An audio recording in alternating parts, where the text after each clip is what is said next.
Bonjour à tous et joyeuse fête de fin d'année. Pour aujourd'hui, on continue avec notre logiciel ADR Statica. On s'intéressera au dimensionnement d'une poutre. Donc, ok, c'est ça les règles que nous allons faire. On commence un nouveau projet. On n'enregistre pas. Et pour arriver ici, il faut aller dans Pile, poutre. Nous allons faire une poutre en béton armé. Prochainement, nous ferons des poutres en post-contrainte, des poutres pré-contrainte. Et notre poutre que nous allons utiliser, c'est une poutre avec console.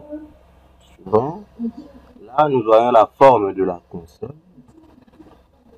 Les consoles peuvent être droite à gauche, soit dans le 2, soit l'appui extrême peut être un encastrement, tout comme ça peut être un appui simple.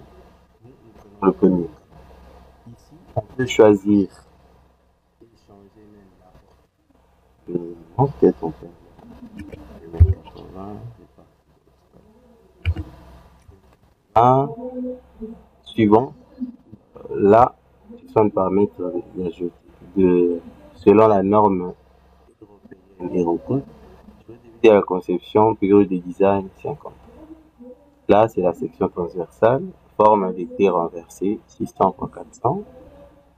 Si nous n'en voulons pas, on peut changer de section et l'entrée. Vous voyez les sections qui nous proposent ici. D'autres sections sont bien sûr réalisables spécialement facilement avec la préfabrication ou la précontrainte. Mais cela n'empêche, on peut aussi réaliser d'autres avec le béton armé, tel que cette section ici. Ça rappelle forme circulaire creuse. Ça représente par exemple une tuyauterie. Les tuyaux en béton armé, vous pouvez faire l'étude de la stabilité de vos tuyaux, conçus bien sûr en béton armé, voir comment vous allez placer les armatures et calculer sa stabilité. Je vous invite à vous abonner et activer les notifications pour ne rien rater de toutes nos publications. Sur avancé, ce sont des formes un peu plus complexes. Double dalle avec tôle trapézoïdale. Là, nous avons section transversale générale en béton, composée. On a deux matériaux. Au-dessus, c'est l'acier. En dessous, c'est bien sûr les bétons. Ce sont les formes et structures mixtes. Là, nous avons une poutre avec une dalle composée. De l'autre côté, poutre transversale asymétrique. C'est ça la différence. Ça, c'est symétrique, l'autre côté asymétrique. Là, c'est une dalle composée. Donc, on peut faire l'étude d'une dalle composée et avec beaucoup plus de précision. Nous sommes là, dans la section élémentaire. On n'a pas changé. On continue. On va maintenant sur compléter. Nous sommes là. Les données du projet. Voici les données du projet. Ce que nous avons saisi. Aucun pont.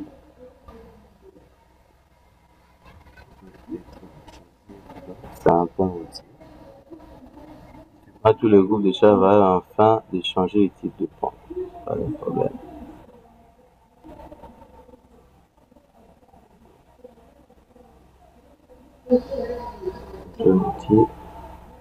Il faut supprimer tout le groupe de chats. C'est pas un problème.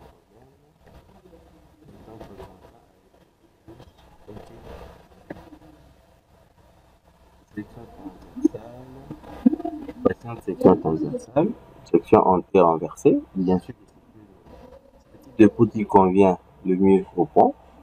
On peut aussi l'appeler poutre. C'est un talon. Cette forme s'apprête mieux, c'est pour résorber une grande quantité d'armature. Ça arrive lors de l'analyse de pont que vous trouvez une grande quantité d'armature. Utilisez les talons pour les loger. Non seulement le talon, utilisez aussi le paquet d'armature. Là, on revient à cette boîte. Les autres caractéristiques sont là. Et les 10 caractéristiques, la section, le moment d'inertie, le rayon de gyration, le matériau déjà connu, vous voyez, on peut changer le matériau à partir de là. Ça, c'est C25/30. Et De l'autre côté, on voit les différentes caractéristiques du matériau. Ça va même jusqu'au type d'agrégat utilisé. Donc, il est vraiment méticuleux dans ses calculs. Géométrie des éléments maintenant. En fonction des travées, on a 1, 2, 3 travées. La première travée est de 1,80 m. À partir d'ici, je peux aussi changer sa longueur. Je peux changer sa longueur. X, étant donné que c'est ça l'origine, jusqu'ici, c'est 7,80 m, vous voyez, symbolise la longueur totale. Par contre, longueur symbolise la longueur de chaque travée. Ok. Les appuis, ce sont les mêmes appuis que nous avons, on ne change pas. On va au niveau des cas de charge. SW, c'est le poids propre. Ici, c'est une part de la charge permanente. Voici l'intensité proposée. 12, on peut changer. C'est à 12. On descend. Ça, c'est la part de la charge variable. Charge d'exploitation. Et là, c'est toujours des cas de charge possibles. Donc, c'est-à-dire, nous avons deux travées chargées et le travé intermédiaire n'est pas chargé. Ça, c'est encore un autre cas de charge. Un autre cas et un autre cas. Pourquoi il y a tous ces cas de charge ici? C'est pour connaître le chargement le plus défavorable.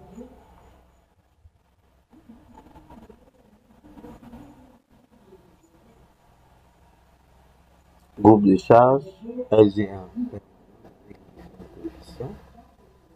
Des charges.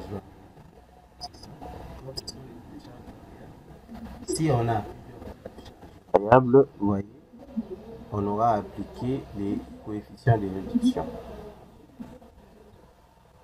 Les efforts ponctuels, on peut aussi ajouter d'autres efforts à part ce que nous avons mis là. Ce que nous allons faire. Effort ponctuel, disons effort ponctuel permanent. Pour ce faire, je clique sur plus. Je vais donner la valeur ici, je mets -5. X, la position. Ok. Je peux doubler ça. -5. Je mets l'élément X. Moi, je mets l'abscisse finale 1,80 m.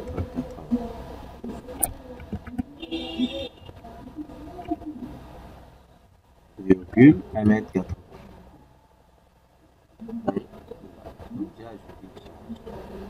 Tout comme on peut aussi ajouter des moments ponctuels, d'autres charges de format réparties.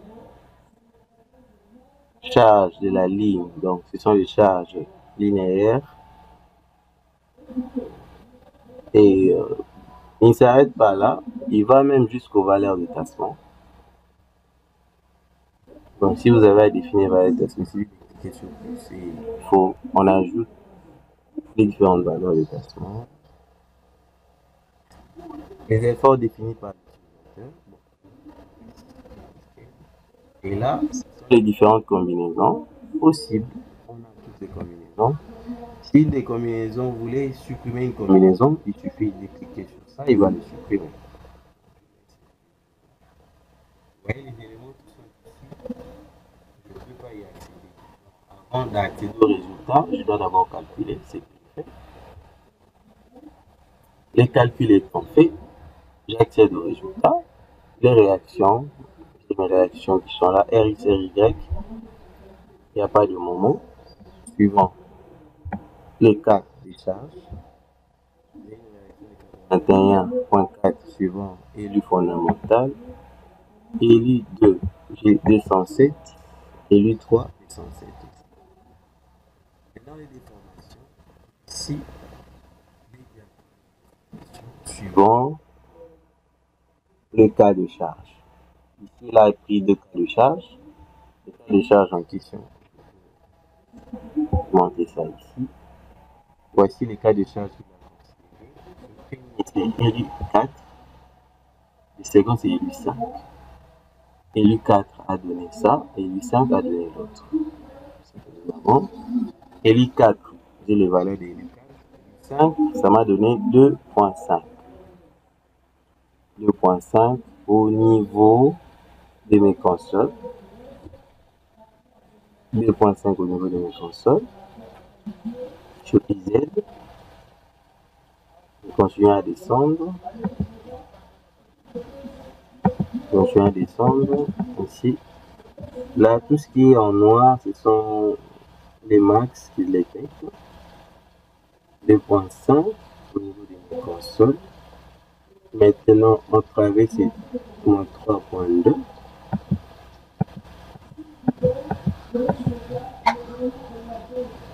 LU5, mon 3.2. Qu'est-ce qu'il fait là? Il est fait en fonction de l'élément. Vous voyez ici, l'élément 2. L'élément D est là. D ici. L'abscisse où se trouve ces moments élevés. 2, c'est ça. Ici. Élément 2, c'est cet élément ici, 3.2. Élément 2 toujours, mais sous un autre cas de charge. Avec un axis de 2.4, j'ai une valeur max de 0.3.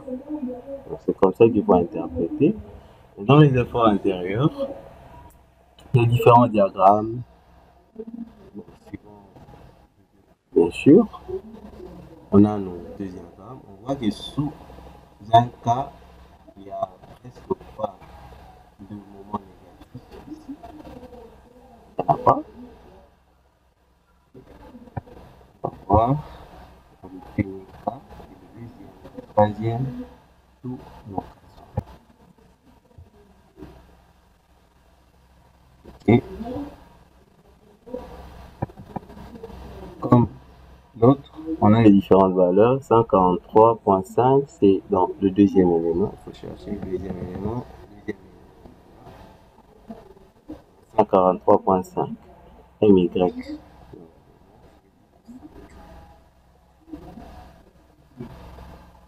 Et l'autre 15, c'est dans le 4.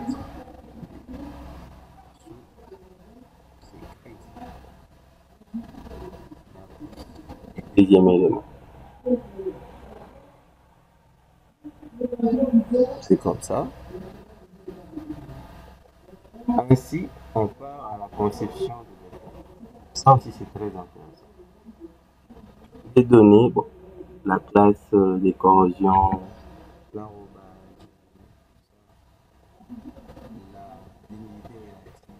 et l'air, la flèche calculée. On laisse. Maintenant, on passe au niveau du ferraillage. Nous sommes là. Et pour voir le ferraillage, suivant bien sûr les éléments, chaque élément est limité par rapport à une zone.